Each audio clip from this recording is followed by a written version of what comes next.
¿Cómo se hablará de las redes sociales y de sus protagonistas en los libros de texto de mañana? ¿El relato que se ha generado en el Twitter, ahora X, de los líderes políticos acabará formando parte de los libros de historia? Hoy la historia se escribe en las plataformas, sí, aunque nos parezca raro. El registro que queda de todos los acontecimientos tiene una huella digital que permanece a priori imborrable, aunque siempre se podrá interpretar de una manera u otra. Desde luego que para un cronista oficial del reino, registrar todo esto se antojaría muy complicado. El relato que se crea en TikTok o Instagram, aunque sobre todo en X, por lo menos en el ámbito político de nuestro país, está dejando espacio para que se lleven a cabo muchas investigaciones y estudios sobre ello. Ha cambiado la forma de comunicar, pero también ha cambiado la forma de recoger esas comunicaciones, la forma en que queda todo registrado para que pase a la historia. Hablaremos del pasado, pero también del futuro con nuestro invitado de hoy.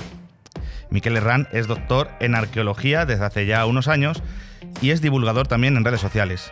Seguro que has visto sus vídeos por YouTube, Instagram o TikTok. Él es Puto Miquel y vamos a hablar con él de cómo han contribuido las redes sociales a la divulgación de contenidos históricos en estos tiempos.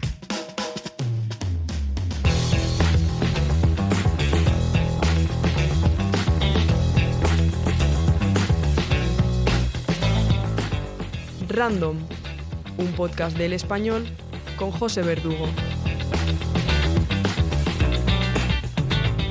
Bueno, Miquel. Buenos días. ¿Cómo estás? Bien, no me puedo quejar, la verdad. Bueno. Encantado de estar aquí. Un placer en todo caso. ¿Qué es lo más random que te ha pasado en redes? Ha habido bastantes momentos random de tweets que han sido polémicos sin que yo lo pensase, pero ya más random fue me citó una travesti de RuPaul's Drag Race americana, ella, porque yo había hecho un hilo recopilando como vídeos reacciones cuando me empecé Twitter hace años, antes de saltar a lo de la divulgación y tal.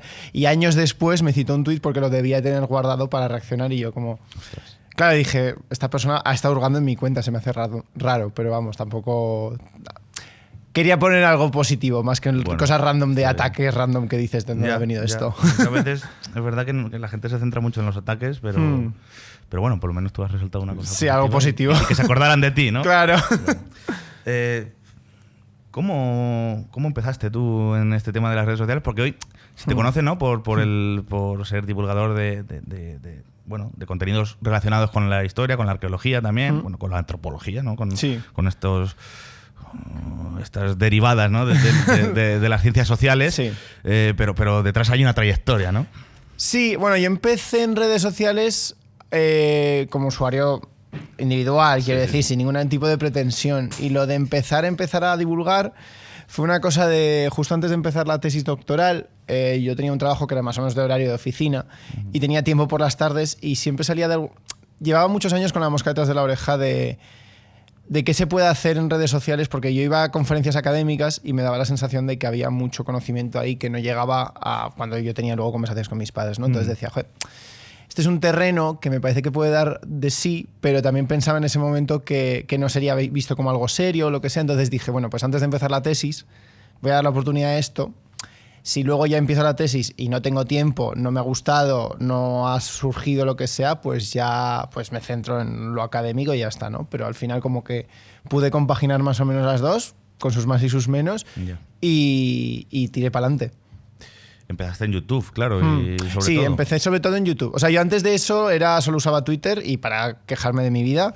Como todas. Claro, pero es que por eso mi nombre es Puto Miquel, porque a mí nombre de usuario normal y dije, bueno, me voy a crear canal de YouTube. Y luego dije, ¿qué nombre le pongo? Digo, mira, no quiero pensar, se me da muy mal poner títulos. Así que dije, Puto Miquel, que total esto no lo va a ver nadie.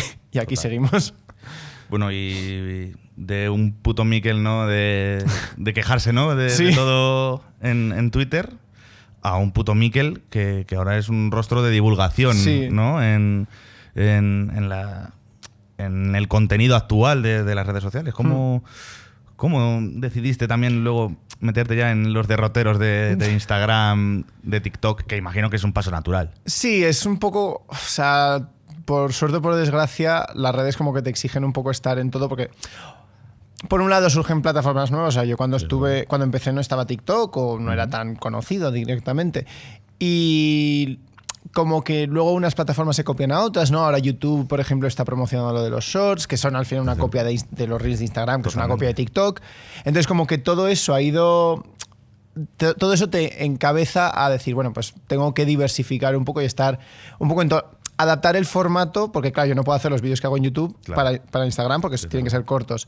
Entonces te obliga un poco a adaptarte, que también tiene una cosa positiva de pensar de forma creativa cómo vas a comunicar lo mismo. O sea, no lo mismo, pero claro, yo no me puedo tomar una hora para hacer un reel de Instagram, ¿no? Tengo que hacer algo que sea como más una pildorita, pero tengo que aún así darle un cierto tipo de interés, porque si voy a decir 4 cosas, para eso no hago nada. Entonces, dentro de lo que cabe es como la economía, o sea, lo del mercado de la atención te empuja a moverte un poco en todo, pero también por otro lado te motiva a pensar de forma un poco creativa. El mercado de la atención, ahora empezaremos a hablar un poco de ello. Me llama la atención que no sé si te han censurado alguna vez el nombre por tener una palabra ofensiva. No en redes, o sea, no en redes. Sí que luego alguna vez en la radio o algo así sí que no, como que se han cortado de decirlo, pero en redes no, igual porque está todo junto y porque es el nombre de usuario. Es el nick, ¿no? Claro, no me han dicho esto no lo puedes poner ni nada, sorprendentemente. Y sorprendentemente en las redes sociales, donde hoy parece ser que hay más censura, ¿no? Sí. Cada vez, o por lo menos una corrección. Sí, a mí me han, y yo conozco a otros divulgadores y también creadores de contenido en general que les han censurado contenido en YouTube o en Instagram. En Instagram me ha pasado alguna vez, pero sobre todo en TikTok, que tiene algunas políticas que yo no he terminado de entender y que, claro, subiendo el mismo contenido en Instagram me lo dejan estar y no pasa nada, claro. Pero en TikTok me lo bajan, o sea, me lo quitan porque incumple alguna norma. Y alguna vez ha sido por el tema del que hablo, porque a lo mejor estoy hablando de alguna cosa violenta del pasado, o estoy hablando de algunas veces sí he hablado de historia de la sexualidad, también ha habido como algún cuidadito con esto, he tenido que pedir que lo revisen y luego han dicho, vale, no es nada raro. Pero ha habido veces que no ha surtido efecto, ¿no? Porque en YouTube, por ejemplo, me llegaron a decir que no era apto para todos los públicos, un vídeo que hablaba de la historia de la sexualidad, y me decían que estaba describiendo fetiches. Y lo único que estaba diciendo es cuando surge el concepto o sea, cuando surge la sexualidad como concepto en el sentido de orientación sexual, ¿no? El siglo XIX, todo esto de Foucault y tal. Entonces, me pareció sorprendente, pero en la revisión manual tampoco, porque muchas veces la revisión manual, pues también esa persona tiene sus sesgos, claro, o está hasta arriba de trabajo y dice, mira, paso. Y es difícil manejar todo esto un poco. Llama la atención que en el siglo XXI los contenidos de las plataformas tengan que ceñirse a unas políticas que están reguladas por algoritmos, ¿no? Aunque luego sí que hay un doble check, ¿no? Que es humano, ¿no? Claro. O eso nos hacen creer por lo menos. Y que lo que acabas de comentar, que unos contenidos que son historia, ¿no? Que bueno, es cierto que lo haces de una forma más desenfadada, mucho más... pero que no estoy en pelotas de la cámara claro, ni... Claro, pero no estás hablando de nada del otro mundo y que se pueda... referenciar, ¿no?, ese contenido como algo explícito, claro, o algo para mayores de edad o no para todos los públicos, ¿no? Sí, yo creo que hay veces que, sobre todo con temas de la sexualidad y el sexo, hay mucha censura, o sea, los mecanismos de censura funcionan mucho más porque yo creo que estamos mucho más acostumbrados a que, sobre todo hablando de historia, que la violencia es parte de ella, ¿no? La violencia en el sentido, pues guerras, batallas, tal. Si lo describes de forma más genérica, no pasa nada. Si te metes ya en detalle y en lo gore, a lo mejor sí. Yeah. Pero de la sexualidad siempre hay como una ceja enarcada de... Ya, pero esto realmente es relevante o porque es como más nicho, porque no se entiende como parte de... La historia con mayúsculas que se nos enseña, claro, en general suele ser muy orientada a guerra, política, etcétera, y no a lo íntimo, lo sexual, por ejemplo, ¿no? Y obviamente eso es parte de la historia también, pero claro, yo creo que las plataformas como que no lo ven así, lo ven como un contenido más específico y por tanto que no debería estar expuesto, por ejemplo, a adolescentes. O sea... Bueno, pero al fin y al cabo, no sé, o sea, tampoco estás hablando, quiero decir, que son cosas que son parte de la orden natural. Que es divulgación, claro. O sea, quiero decir, que no hace falta censurarlo, ni poner pitidos, ni nada de eso. Y tampoco estoy describiendo actos en plan de forma específica, estoy hablando de pues estructuras de cómo se organiza la sexualidad y tal, pero hay veces que aún así te lo censuran un poco y dices, bueno... Hoy la divulgación es un terreno muy amplio, ¿no? En Sí. redes sociales, y hay mucha gente que se considera divulgador. Yo te he presentado como divulgador porque creo que también tener un título a ver, lo puede avalar, ¿no? Sí, supongo. Pero precisamente de eso te quería hablar, ¿no? Ahora ser divulgador es como ponerse un título, ¿no? Que te pone por encima del resto de creadores de contenido. Pues es una buena pregunta, porque lo he pensado a veces de que yo he visto a gente que habla de un tema específico y que yo es que soy divulgador y digo, o simplemente tienes un hobby, por así decirlo, una pasión por algo que te lleva a hablar de ello, ¿no? Porque si yo fuese... O sea, si yo me encantase pintar figuras de Warhammer... Puedo decir que me encanta hablar de Warhammer, pero no yo lo llamaría divulgación de juegos de mesa, que estás divulgando, pero tampoco... Siento que es un conocimiento... Siento que el trabajo de la divulgación en sí no es solo poner en oídos de más gente o al alcance de más gente cosas o conocimiento, digamos, sino también implica un trabajo de traducción de un conocimiento especializado, como puede ser el que encuentras en un paper, a un conocimiento pues más accesible, ¿no? Entonces, ese trabajo de traducción es lo que a mí me diría que es algo que es divulgación y que no lo es. Claro. Pero también digo que no es tanto el título, porque yo creo que nos centramos muchas veces en los títulos, ¿no? Por ejemplo, yo que tenga un doctorado en arqueología no implica que pueda cagarla, por supuesto. Claro. Y creo que al final... Y también hay mucha charla de intrusismo laboral y tal, y creo que es una charla que merece la pena tener, pero por otro lado, yo conozco gente que no tiene una formación en historia, en un grado de historia, pero sí que hace un buen trabajo de divulgación, por ejemplo de historia me refiero en este caso, porque ha sabido aprender las prácticas y ha sabido también aprender las técnicas. No en el aula a lo mejor, pero sí que, por ejemplo, ha tenido los ojos y los oídos muy abiertos a cuando le han dicho cosas y sobre todo se ha informado mucho y está intentando hacer una práctica, un método, seguir un método, ¿no? Entonces me parece que igual en vez de centrarnos tanto en los nombres o en los títulos, nos deberíamos centrar en las prácticas. Claro, y en los contenidos, claro. Sí, exacto. Hablando de contenidos, no sé si, igual que no sé si estamos preparados, ¿no? Para que todo el mundo hable ¿no? de que haya una todología, no sé si estamos preparados a nivel sociedad para que se hable de historia desde una perspectiva desenfadada, ¿no? Y más allá de la academia y que sea para todos los públicos y que pueda verse en TikTok. Es curioso porque creo que, o sea, pasa entre los académicos, creo que hay un poco podríamos decir dos frentes, ¿no?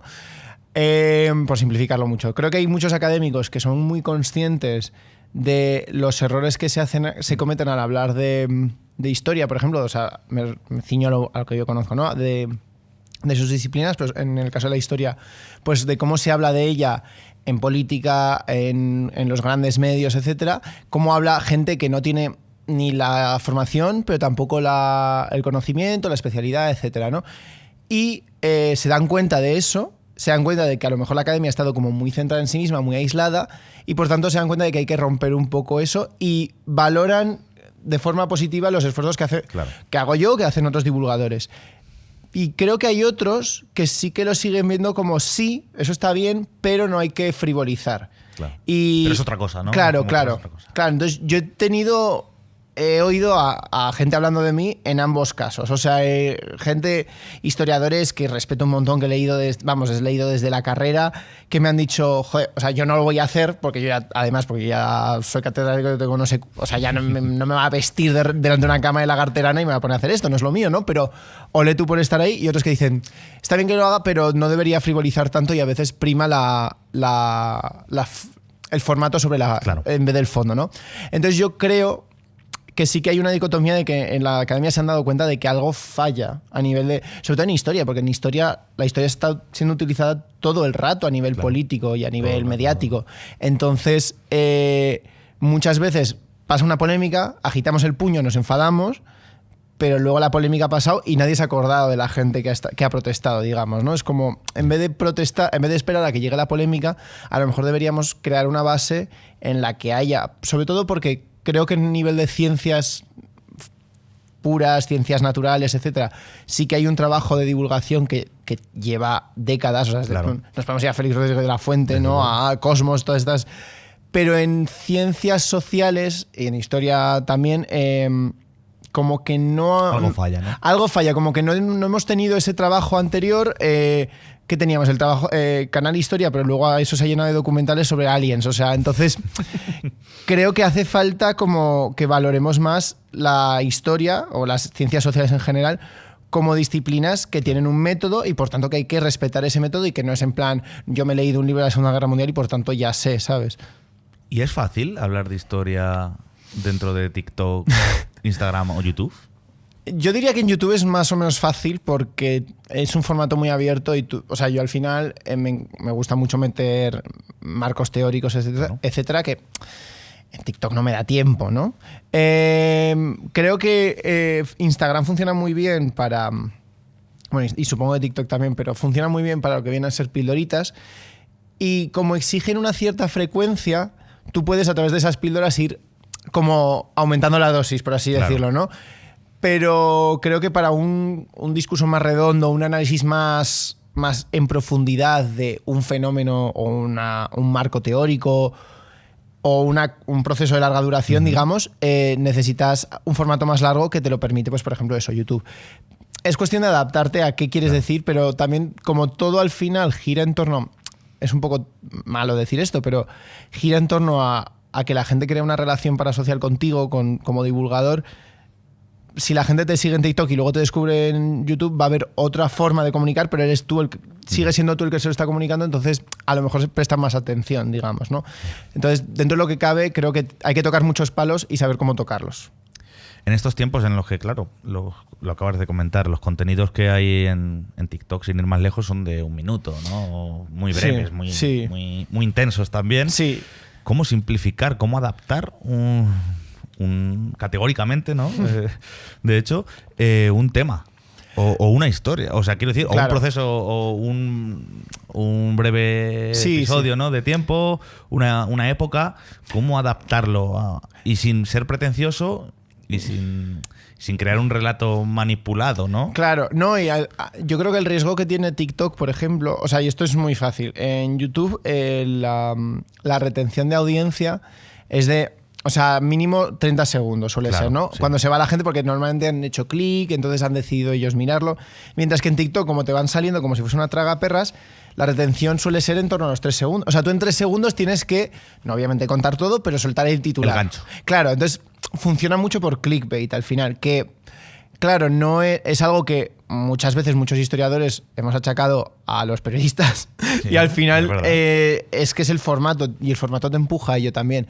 Entonces es muy complicado el sacar un titular, o sea, sacar un titular que sea un poco, que llame la atención, pero que no caiga en el sensacionalismo, pero que sea lo suficiente para enganchar, ¿no? Porque tú al final lo que quieres contar es lo que pasa en los otros 57 segundos Claro. o lo que sea lo que cuando vas a desarrollar el cuerpo de la noticia.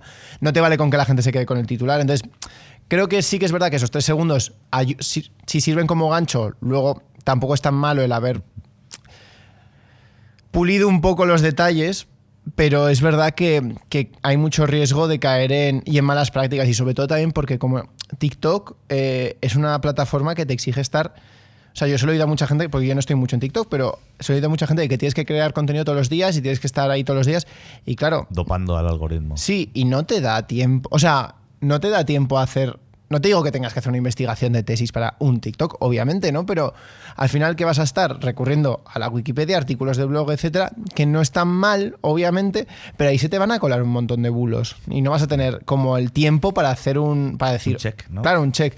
Entonces, me parece que ahí sí que también hay mucho peligro para propagar desinformación y bulos que están más o menos asentados ya en nuestro imaginario. ¿Y cómo podemos evitar precisamente, ¿no? La desinformación, ¿no? Los falsos históricos también en los contenidos audiovisuales de hoy? Es complicadísimo, porque al final muchas veces con muchos falsos históricos necesitas como parar, revisar todo lo que la gente ya asume y ahí ya se te ha ido la atención de mucha gente. Entonces yo creo que se puede recurrir al titular del otro lado. Por ejemplo, yo qué sé, lo típico que se dice, ¿no? El bulo este de que en Versalles tiraban la mierda por las ventanas, o lo que sea, pues contestas con un título sensacionalista del otro lado y luego ya hablas de cómo es la higiene, ¿no? O sea, que no es tan... igual es como hay que ser ofensivo en el contraataque, pero muy ofensivo, digamos, ¿no? Entonces, ahí corres el riesgo de estar cayendo otra vez en el otro lado. Pasa mucho con muchas dicotomías de leyenda rosa, leyenda negra, etcétera, ¿no? Entonces, creo que hay que usar esos mecanismos del gancho, del titular, de lo llamativo, pero usarlo sabiendo que lo estás usando de forma consciente y no dejar que te utilice a ti, digamos. Esas ofensivas, ¿no?, que están en la técnica, sí, digamos, y en el contenido también. Bueno, la palabra ofensiva es un término muy de batalla. Sí, sí. ¿No? Entonces, pues te tengo que preguntar, como no puede ser de otra manera, de lo que hoy se habla mucho, que es esa batalla cultural, ¿no? Sí. Que no sabemos si existe, si no existe, no sabemos en qué términos. Se habla mucho también, sobre todo en YouTube, ahora mismo en canales de todología, muchas veces, sobre esta batalla cultural. ¿Puto Miquel está librando una batalla cultural en redes?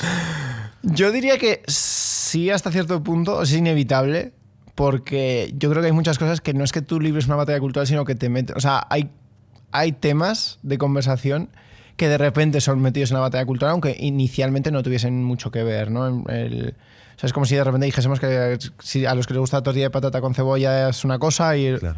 Pero hay muchas cosas así. O sea, yo por hablar de historia de sexualidad ya soy un maricón y ya soy de izquierda y lo soy, evidentemente. Y no lo niego. Y, claro, pero de ahí a decir que yo estoy en plan... o sea, a mí se me ha llamado activista y digo, pues supongo que es un poco... O sea, estoy intentando dar visibilidad a realidades que han sido silenciadas. Entonces, pues supongo que activista, pero no me siento yo del todo cómodo con ese título. Pero entiendo que al final todo es política. O sea, entonces, claro que va a ser parte de la batalla cultural en un momento en el que, pues eso, mi posicionamiento político, identitario a nivel, digamos, de lo que yo expreso y de cómo yo me visto, cómo yo me presento, eso se lee de una forma y no puedo evitarlo. Entonces, por eso yo soy muy partidario de decir, pues mira, toda la carne en el asador, y voy a ser sincero, y digo, sí, yo parto de estos presupuestos teóricos, políticos y sociales. Entonces, esta es mi carta de presentación. Yo te voy a decir que tengo estos sesgos y te voy a intentar aún así justificar esta lectura que estoy haciendo de estas fuentes que tenemos y te voy a decir qué fuentes tenemos, etcétera.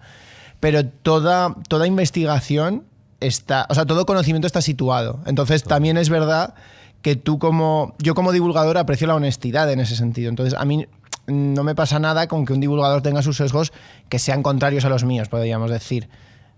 Si lo reconoces. O sea, claro, sí. Claro. Y si eres claro y honesto, digamos. ¿Qué pasa con el relato ahí?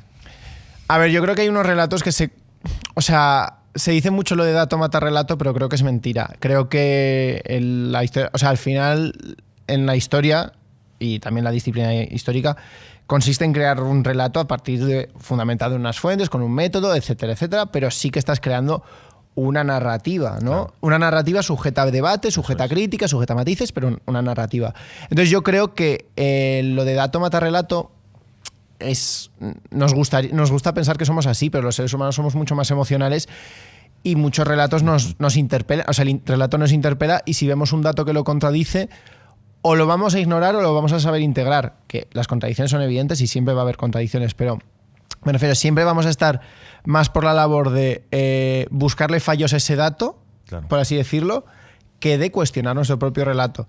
Entonces, creo que tenemos que ser conscientes de ello porque eso también nos permite un poco parar, dar un paso atrás y decir, vale, entonces, ¿qué de esto? O sea, ¿esto por qué lo estoy creyendo y por qué lo estoy defendiendo con tanta vehemencia? Claro. Voy a ver si esta persona que me ha dicho esto, a lo mejor sí que tengo que matizar, ¿no? Y no puedo decir todo bueno, todo malo, todo negro, todo blanco.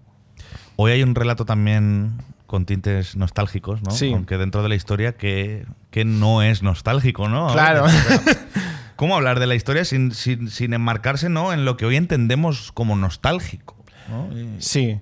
A ver, yo diría que la nostalgia al final sí que, o sea, más allá de hablar del pasado, también implica un deseo de volver, ¿no? Al final. Entonces, claro, podemos hablar de que ciertas condiciones han empeorado, que es verdad, o sea, y ciertas condiciones han mejorado, eso es evidente. O sea, no podemos hablar ni de un progreso lineal, claro, ni de una decadencia, que es como siempre se presenta el relato del pasado en esta dicotomía. Antes éramos unos grandes o antes éramos unos parias y ahora somos bestias que nos hemos alzado, digamos, ¿no?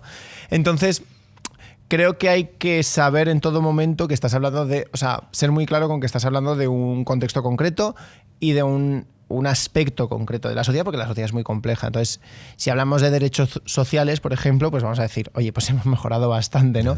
A lo mejor hablamos de condiciones de trabajo y han empeorado en los últimos años, lo que sea. O sea, eso sí que lo podemos hablar, o las condiciones de vivienda, por ejemplo, pero tenemos que ser muy claros de en qué estamos hablando y luego ya podemos analizar las causas de ese, podemos decir, avance o ese retroceso, pero tenemos que hacerlo situándonos en cada momento. Estás escuchando Random, un podcast de El Español. Ahora mismo también hay otro debate, ¿no? Igual que el tema de la nostalgia, ¿no? Y ese regreso al pasado que está muy presente también en redes sociales y parece que cada vez consigue una mayor audiencia. Uh-huh. Pero también el consumo audiovisual que tenemos hoy nos facilita una pérdida de atención. Sí. O sea, esta tragaperras que mencionabas tú antes y que también hemos mencionado mucho aquí en Random, bueno, pues hace que perdamos la atención en un contenido, que tenga que haber un gancho, ¿no? Para poder prestar atención. Nuestra atención es manipulada o más o menos manoseada. Sí. ¿Crees que las redes facilitan también que haya una amnesia? ¿No? Ahora que se habla también de esa amnesia colectiva. Yo lo pienso, o sea, no sé si lo dices en este sentido, pero yo lo pienso un poco a veces en la gente viendo un vídeo, un contenido que te has currado, lo que sea, y realmente como a los 2 minutos nos hemos olvidado. Porque estamos como tan sobreestimulados y tan expuestos a tanta información, claro. Que yo lo pienso cuando sigo a divulgadores de ciencias que se escapan de lo que yo sé, que se me olvida casi todo lo que dicen, y luego es verdad que puedo volver a verlo, sigue ahí almacenado y dices, bueno, eso está bien, pero sí que tenemos como una sobreestimulación y un exceso de información que nos impide también, no podemos procesar tanto, básicamente. Claro. Entonces salimos de eso y muchas veces no se nos ha quedado nada, salvo... A lo mejor, yo creo que si haces algo más extenso, más profundo, se nos ha quedado a lo mejor como lo más fundamental, lo que nos han machacado una y otra vez, que creo que también es lo que hace falta hacer, ¿no? Pero es muy difícil, no podemos en Instagram, en un contenido de 2 minutos, estar machacando una y otra vez con lo mismo. Para que una idea frague, digamos, yo creo que sí que tenemos que estar como más expuestos a ella de forma un poco más continua. Y eso solo se consigue o bien teniendo un mensaje muy claro que tú quieres interpelar a lo largo de todo lo que tú haces en tu canal, ¿no? Digamos, o bien en un contenido más largo y más meditado, supongo. Claro. No sé si para ti, Miguel, lo escrito permanece más o mejor que lo hablado frente a una cámara. Me refiero a la diferencia, ¿no?, entre un poco el contenido de X, sí, Twitter, frente a todas las verticales audiovisuales, ¿no? YouTube, sí, Instagram o TikTok, por ejemplo. O sea, no lo sé porque yo en Twitter hay muchas veces que pongo algo... O sea, no sé si te refieres a permanece de... Que nos acordamos más, al fin y al cabo, ¿no? También de que, por ejemplo, lo que está pasando ahora, ¿no?, con Pedro Sánchez también, de referirnos, de sacar... Sí. Referencias de hace 6, 7 años, sí, de lo que has comentado también tú al principio, de cómo se guardaron, ¿no? Unos tweets sí, tuyos. Creo que sí que es verdad, sí, porque es verdad que a nivel de receptor, sí, yo creo que la gente se acuerda más de lo que ha leído que de lo claro que ha oído, pero es verdad que, por ejemplo, yo a nivel de, como persona que crea contenido, yo me acuerdo más de lo que he escrito, o de lo que, pero lo he escrito como un guión y claro, luego lo he dicho delante de una cámara, pero es verdad que ahí ya ha intermediado la palabra escrita y sí que creo que tiene un poder mayor, sobre todo para que la gente lo referencie. La gente referencia más tweets que ha escrito la gente que un clip de un vídeo de algo que dijo hace X años. Es cierto, y de hecho en Twitter, bueno, pues también se ha contribuido mucho a construir un relato histórico, ¿no? O sea, lo hemos visto en las primaveras de los países árabes, ¿no? Hace ya más de una década, y también luego vimos como un candidato republicano de Estados Unidos, Donald Trump, construía su propio relato, ¿no?, de los hechos. Sí. Y lo sigue construyendo a día de hoy con el juicio en el que está, sí, a través de esta red social. Ahora a través de la suya, ¿no? Porque ha creado otras. Ha creado la suya, pero ¿Qué ha pasado, ¿no? con estos relatos históricos que se han creado en Twitter? A ver, yo creo que siempre necesitamos como simplificar. O sea, al final, sobre todo ahora que tenemos tantas fuentes y tantas. Y todos los fenómenos históricos se pueden analizar desde tantas ópticas o hay tantas posiciones encontradas que al final tenemos como que simplificar. Pero Trump, obviamente. Bueno, Trump. En general, las extremas derechas han sabido manipular perfectamente el discurso. Pero porque no. También porque. La verdad, digamos, o sea, esto que hemos hablado de dato mata relato, como que no les preocupa, no les importa, porque cuando ya, sobre todo en el caso de Trump, se ha alimentado una conspiración, una teoría de la conspiración o de QAnon y todo esto, que ha permitido fundamentar un relato en el que cualquier cosa que ocurra va a resbalar, porque esto es culpa del deep government, no sé qué, esto hay que, básicamente es una conspiración a gran escala para acabar con él. Y por tanto le hace un poco intocable frente a pues lo que dijo él dijo en un punto de la campaña de yo podría pegarle un tiro a alguien en Times Square y no pasaría nada. Y es que es verdad. O sea, él podría hacer algo horrible y sus fans, su fanbase, digamos, a la que ya ha metido muy profundamente en este culto a la personalidad casi, en estas dinámicas de dependencia, realmente esa gente no va a responder de forma negativa. No, porque están también tan metidos que cualquier desafío a esa narrativa que se han creado, a ese relato, lo van a saber básicamente girar y devolver. No va a romper la narrativa, va directamente a integrarse más. Es que esto es porque le han empujado a esto, o esto es porque es una conspiración del gobierno, realmente no era, aliens, terraplanismo, lo que haga falta. Pero siempre va a haber como una forma, por enrevesada que parezca, de no cuestionar el relato, la base del relato, porque ya está tan comprado y tan asentado en ti que no te atreves siquiera. Y eso va a ser parte, ¿no?, de la historia del futuro. Quiero decir que el día de mañana, bueno, en los libros de texto de hoy seguramente ya se esté hablando de esto, y en los libros de texto de mañana se hablará, ¿no?, de cómo líderes políticos han reaccionado, ¿no?, o han tratado de imponer un relato a través de las redes sociales. O sea, la historia de mañana se está escribiendo hoy en las plataformas. Sí, a mí lo divertido, o sea, lo curioso me parece que realmente, por ejemplo, Twitter nunca fue la red social con más usuarios. Lo que pasa es que como es la utilizada, la favorita de políticos y de periodistas, como que su importancia es mucho mayor a nivel de producir discurso que un Instagram, por ejemplo. Pero mucha más gente utiliza Instagram. Pero hablamos mucho de Twitter porque es el sitio, el medio que utilizan personas pues con mucho poder para también crear una persona de ellos mismos, ¿no? La forma en la que se comunican, que no son ellos normalmente, que son sus asesores, creando esa imagen de ese político, que puede ser el político serio, el político farruco, el político que haga falta, pero es la imagen es una imagen creada y manufacturada, digamos, para redes, no es una imagen real, pero eso es lo que se va a analizar. Sí, obviamente, si se habla mucho del apagón digital, si no se produce ese apagón digital, serán las fuentes para entender un poco los perfiles políticos y cómo opera la política en estos momentos. El tema de la política con los bulos, con la desinformación que hoy vemos constantemente a nuestro alrededor, potenciada también desde perfiles en redes sociales. Hoy parece ciertamente fácil, ¿no? O por lo menos está bien visto el verificar noticias o hechos, pues, sobre todo ligados a políticos. Pero ¿consideras que está bien visto o es posible verificar esos falsos históricos que se siguen difundiendo o esos bulos, ¿no?, históricos?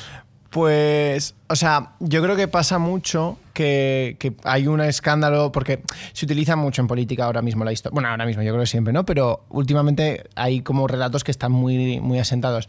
Por ejemplo, Vox ha utilizado la Reconquista, lo ha utilizado como campaña electoral, lo ha utilizado como narrativa y lo ha utilizado luego cuando ha llegado al poder en ciertos municipios. Ha utilizado la retórica de lo islámico no forma parte de la historia de este territorio, entonces hay que expulsarlo, etcétera, etcétera. Y tú que estás especializado en eso, ¿sabes? Pero me hace mucha gracia porque, claro, se produce estas controversias y luego es cuando se habla con los historiadores, ¿no? Entonces, por ejemplo, yo me acuerdo de un hace unos años en el municipio de Cadrete, en Aragón, básicamente Vox llegó al ayuntamiento y decidió retirar una estatua de Abderramán III, que se ha instalado porque Cadrete se funda básicamente en tiempo islámico, porque básicamente pues estaba intentando tomar la taifa de Zaragoza. Eso es. Bueno, la taifa no, la marca superior, que se había revelado.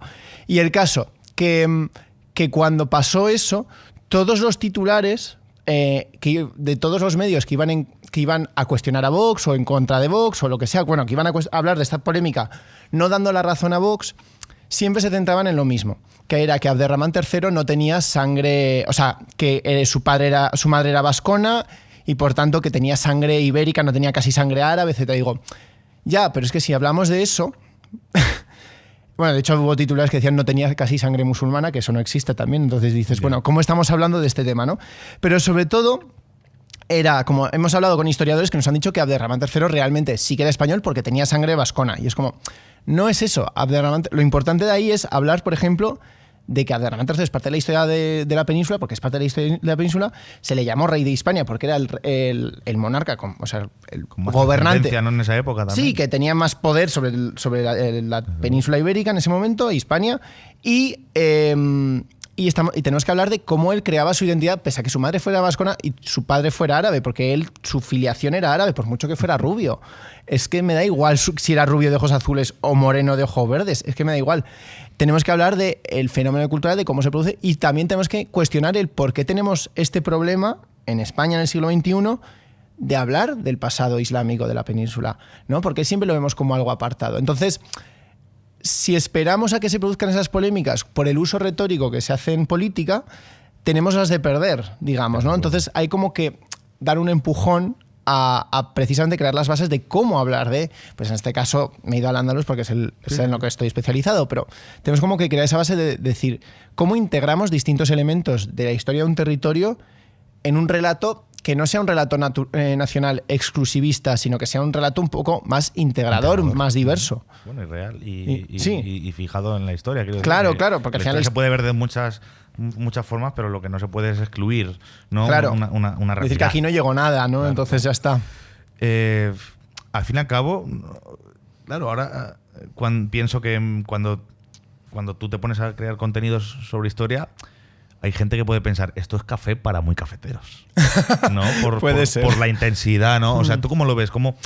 También me quiero referir por lo que hablábamos antes de bajarlo académico al suelo, cómo intentar hablar de algo sin ser academicista, sin ese tinte, ¿no? Demasiado, sin intentar sentar cátedra, ¿no? Vamos a decirlo así, pero tampoco siendo café para muy cafeteros. Ya, yo creo, sobre todo cuando lo hago en YouTube, que es donde creo que sí que me explayo más y tal, yo creo que la gente, o sea, muchas veces pensamos que la gente si no está especializada no va a entender, pero realmente yo creo que es una cosa de no puedes hablarle a la gente.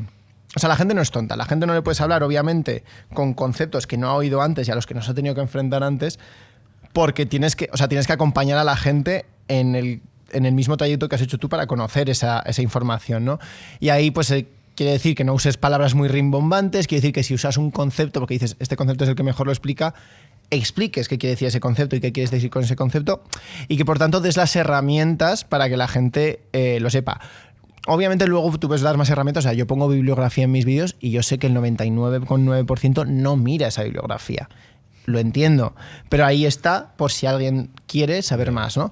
Y yo... O sea, sí que es verdad que es café para muy cafeteros a lo mejor, pero... Y he tenido vídeos que sí que son café para muy cafeteros y digo, esto lo hago por mí. O sea, esto lo siento, estoy lo haciendo... Es un tema que tengo que hablar sí o sí, Sí, ¿no? O sí, y hay gente que luego ha dicho, pues no me esperaba nada y me ha parecido interesante, pero yo siempre lo pienso en plan, si lo puede entender mi madre, que mi madre no tiene ningún tipo de formación académica, no menos aún en historia... Si lo puede entender mi madre, es un buen paso, ¿no? Entonces sí que mi madre se ve mis vídeos y a lo mejor porque me quiere, pero se los ve. Y luego hay algunos que me ha dicho, pues hijo, en este no me entra de nada, y hay otros en los que me ha dicho, pues muy interesante, tal. Entonces me parece que eso es lo importante, ¿no? El saber adaptar y sobre todo no abusar del creerte más, porque yo creo que hay muchas veces que abusamos de conceptos para hacernos sentir como, esto lo sé yo, claro, esto lo sé yo y no lo sabe cualquiera. eso es precisamente lo contrario a la divulgación, ¿no? Tú tienes que decir, esto lo sé yo y me parece tan interesante que quiero que todo el mundo lo sepa. Ese prima es muy, muy, muy interesante. Hablando de, ¿no? de que a veces has hecho cosas más para ti, ¿no? Y que luego te ha sorprendido quizá que se hayan viralizado. Sí. ¿Qué pasa con los algoritmos? Porque hoy en día sí, lo no sé si tratan bien a los contenidos históricos o... Quiero decir, que es raro, ¿no? O sea, por lo menos llamativo, que tú que pones bibliografía, ¿no? Y pones las referencias, ¿no? en tus vídeos. Luego eso el algoritmo le da igual. Al fin y al cabo. Gatitos y... Claro. Eso le da absolutamente igual. Yo pienso en... es raro porque obviamente si supiera cómo funciona el algoritmo sería millonario, entonces no pasaría nada aquí, pero digamos que hay cosas que yo digo, bueno, como esto estoy hablando de algo más pop, a lo mejor funciona mejor, y ese vídeo precisamente ha funcionado fatal. Mientras que en otros que digo, bueno, esto es una cosa súper de nicho. Yo creo que la gente hasta cierto punto, o sea, está el algoritmo que funciona de formas misteriosas y no podemos, son inescrutables, es una caja negra en la que metes información, hay un proceso y sale otra cosa, pero no sabemos cómo funciona, qué pasa en esa caja negra. Pero por otro lado, también hay una cosa de que se te note la pasión y el gusto por lo que dices, ya no por el algoritmo, sino por la comunicación, el boca a boca, el que la gente te recomienda. El que lo vea, ¿no? Claro, y que la gente que lo vea se quede y sobre todo que se lo recomienda a otra gente, ¿no? Porque dices, joder, he visto a este señor que me ha hablado qué cosa más curiosa y tal, pero si ve como esa pasión, ese tal, dice, oye, pues he visto a un youtuber, a un instagramer súper interesante, te lo paso, y se lo pasa a más gente. Entonces yo creo que, obviamente, la parte de la máquina, la parte del algoritmo, no lo podemos controlar tanto y no sabemos cómo, pero la parte humana yo creo que sí que la podemos controlar un poco más. Esa parte humana también se verá reflejada, ¿no? En el libro que sacas la semana que viene, ¿no? Sodomitas, vagas y maleantes, historia de la España desviada de Atapuerca a Chueca. En la sinopsis que aparece en internet se habla de una entretenida historia LGTBIQ+ de España que hace frente a los bulos y a la desinformación desde el rigor y las fuentes, ahora que está tan de moda, ¿no? Hace falta transportar esas gafas, ¿no? Digamos, arcoíris, a través de la historia también. Sí, yo creo que sí, porque hay muchos discursos últimamente, sobre todo en el tema de las realidades trans, que hablan de modas y hablan de un contagio social o de cosas como de que esto es un invento reciente, ¿no? Y sin desmerecer que al final todo esto son fenómenos, o sea, que cosas como el querer vivir en otro género, el querer cambiar tu cuerpo, el deseo por un cuerpo muy parecido al tuyo, digamos, todo esto es verdad que está mediado por formas sociales y que no se entiende la homosexualidad ahora, o sea, la homosexualidad como concepto hace 500 años no existía, era la sodomía, era un pecado, era otra forma de verlo. Dentro de todos esos matices que es verdad que hace falta hacer de cómo ordenamos nuestro deseo y nuestras identidades al final también. Total. Creo que también pecamos muchas veces de sobreexplicar estos matices y no hacer un trabajo de hablar de pues esas realidades diversas que han existido desde que nos podemos remontar, ¿no? Obviamente, si nos vamos a Atapuerca no tenemos, o sea, tenemos un cacho de cráneo así, pues no vamos a saber qué le gustaba a esa persona, pero si exploramos cómo surge el género, por ejemplo, cómo surge la disparidad de cuerpos, cómo entendemos el cuerpo en una época y en otra, o cómo entendemos el deseo, esto nos permite también ver, por un lado, liberarnos un poco de estas ataduras que nos ponemos a veces, de cómo nos definimos y cómo nos identificamos como unas categorías estancas. Entendemos que nos podemos identificar y nos podemos comportar de otras formas, digamos, o podemos ordenar nuestro deseo, nuestros cuerpos de otras formas. Y entendemos también cómo se ha utilizado, porque me parece muy importante, que la otredad sexual y de género se han utilizado precisamente para crear jerarquías sociales, para crear al otro racial, se ha utilizado en muchos tipos de opresión. O sea, la opresión, digamos, la persecución de la sodomía también fue una excusa, por ejemplo, para la persecución de los moriscos. Entonces, cuando intercalas todos cómo se ha creado las fronteras sexuales, las fronteras raciales, etcétera, te permite entender cómo hemos llegado al sistema en el que estamos actualmente y cómo se han creado todas estas jerarquías, opresiones, etcétera. Y si queremos deshacernos de ellas, si queremos construir una sociedad más igualitaria, más inclusiva, tal, obviamente tenemos que saber eso, porque tenemos que entender cómo movernos hacia un futuro en el que se desarticulan todos estos mecanismos. Se trata de contarlo, pero no tanto de justificarlo, ¿no? No, claro. O sea, yo no estoy... porque además si estudias... Pero parece que muchas veces es como en plan que se tiene que justificar históricamente una cosa para que exista, ¿no? Para decir, no, esto hace mucho tiempo. Claro, es que esa es la cosa, en que muchas veces como que intentamos autojustificarnos y se habla de, por ejemplo, de la antigua Grecia, la antigua Roma, la homosexualidad, y es como no realmente estamos hablando de sexo entre hombres, pero el sexo entre hombres adultos existía. Pero lo que estaba aceptado era otra cosa. O sea, no tenemos que justificarnos. Entonces, creo que, y además cuando estudiamos la historia de la sexualidad, hay mucha violencia, hay mucha tal, pero yo creo que muchas veces nos enfocamos tanto eso en lo que has dicho tú, en justificarnos, y luego no veo que nadie justifique, nadie diga, bueno, pero es que, o sea, yo no puedo decir que Fernando el Católico era heterosexual. O sea, obviamente se acostaba con mujeres y sabemos que se acostaba con mujeres, pero no puedo decir heterosexual porque para él no era una... O sea, la orientación no era una cosa que existiese. Entonces, igual que no podemos hablar de homosexualidad en la antigua Grecia, no puedo hablar de heterosexualidad, digamos, ¿no? De Augusto o de quien carajos sea. Entonces, me parece que muchas veces nos autojustificamos demasiado porque sentimos que nos estamos metiendo en un terreno que no nos corresponde. Y precisamente lo que creo es que hace falta hablar de ese terreno con total naturalidad. De sí, estábamos, claro que sí. O sea, estaba gente... ¿Había formas de articular el deseo? Pues claro que sí. Sobre todo en relación con el sexo también, que se ha hablado mucho estos días con el tema de esta orgía, ¿no? Que ha salido en redes sociales. Ha tenido que salir un punky a decir que se habla poco y mal y se naturaliza muy poco el tema del sexo.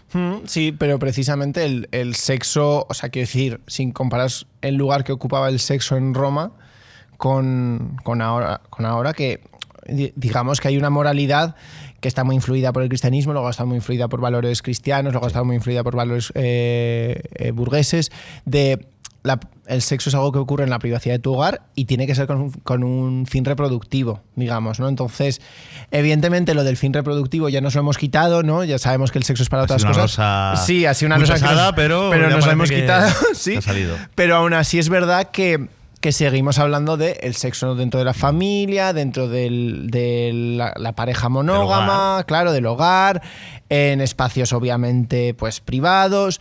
Entonces, no se trata de decir vamos a estar todos, vamos a pasear por la calle, estás viendo a todo el mundo follar con todo el mundo, pero sí que se trata de decir cómo se ha construido esto y por qué no tenemos que deshacer de estos tabúes, porque al final la educación sexual que se hace, bueno, al menos que se me dio a mí hace unos años ya, también era muy pobre, no hablaba del sexo, no hablaba del sexo, el acto en sí, hablaba de cómo evitar una ETS.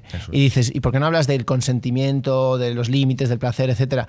Creo que al final, eso es lo que, si hablamos más del sexo, nos liberamos un poco más de todas estas losas que al final en el silencio, lo que decía el punky, en el silencio es cuando luego ocurren las violencias, ocurren los problemas. En la oscuridad, claro, donde uno, el sueño de las razones. Porque no puedes ir a nadie, o sea, si te pasa algo y luego no lo quieres hablar por vergüenza, y eso es lo peor que puede haber. Nos quedamos sin tiempo y es una pena porque me quedaría hablando contigo muchísimo rato. Y ya para terminar, una reflexión, ¿no? Bueno, tú has hablado mucho de la burguesía, ¿no? En tus contenidos, y parece que ahora se está creando una nueva burguesía digital, que es la de los creadores de contenido, al fin y al cabo. No creo que tú te sientas dentro de esa burguesía, no lo sé. No tengo a nadie empleado, así que no puedo contar con ello. Pero ¿qué opinas de esta burguesía digital, de esta jet set, ¿no? De este liderazgo que hay, de esta clase alta en redes sociales? Claro, es que es muy reciente, entonces yo creo que es verdad que hay un... A ver, creo que hay muchas cosas, porque por un lado es verdad que es algo que ha emergido de la nada, muy recientemente, y que es verdad que se ha exacerbado, porque como al ser personalidades muy públicas, creo que se ha exagerado el impacto que tienen a nivel económico. Quiero decir que se habla como si el Rubius fuese equivalente a Roura, o como si fuese equivalente al dueño de Mercadona, o como si fuese equivalente a Mancio Ortega. Y no es para nada así, ¿no? Entonces, creo que obviamente hablamos de... O sea, me refiero equivalente a nivel de ingresos y de evasión de impuestos porque se va a Andorra o lo que sea, ¿no? Estamos hablando de que como es una burguesía nueva, podríamos decir, o una jet set nueva, nos causa mucha impresión y nos nos causa más rechazo de la que ya consideramos que ya está sentada. En plan de, bueno, esa no podemos hacer nada, pero podemos hacer algo con estos críos que acaban de llegar y que no se lo han ganado. Y es verdad que lo que tenemos que luchar es por una mayor igualdad, etcétera. Entonces, claro, no voy a defenderles, pero sí que entiendo que hay unas causas sociales por las que somos más críticos con ellos que con Amancio Ortega, a lo mejor. Es cierto. Bueno, veremos en qué derrotero, ¿no? Veremos a dónde va. Hacia dónde va este debate también, que es intenso, claro, es, no, es y necesario, bueno, y que al fin y al cabo hace falta también unas reglas, ¿no? Y unos límites. Que luego al final esta nueva Jet Set acaba haciendo como la antigua Jet Set y se pone a invertir en ladrillo y a comprar casas. O sea que tampoco es tan nueva en las dinámicas. Todas las dinámicas se repiten y ahí tenemos a la historia, ¿no? Para hacer referencia a cómo esto era ya de otra forma. De otra forma, con otros nombres y con otras causas, digamos. Pero bueno, quién sabe, a lo mejor caen, a lo mejor dentro de 5 años se acaban todas las redes sociales y nos tenemos todos que buscar un trabajo más serio. Eso lo contarán a los libros también, desde luego. Miquel, pues un placer, gracias. De verdad. Se me ha hecho corta la charla que hemos tenido, pero tenemos que dejarlo aquí, así que un placer, muchas gracias por venir. Y nada, hasta aquí el episodio de Random de hoy. Espero que os haya gustado y muchas gracias al equipo multimedia del Español, una vez más, por su trabajo. Podéis escuchar este capítulo en Spotify, en YouTube, en iVoox, también en la web del Español. Y hasta aquí hemos llegado. Me despido de todos. Hasta luego. Hasta luego. Random es un podcast original de El Español, presentado por José Verdugo. En sonido y realización, Cristina Villarino.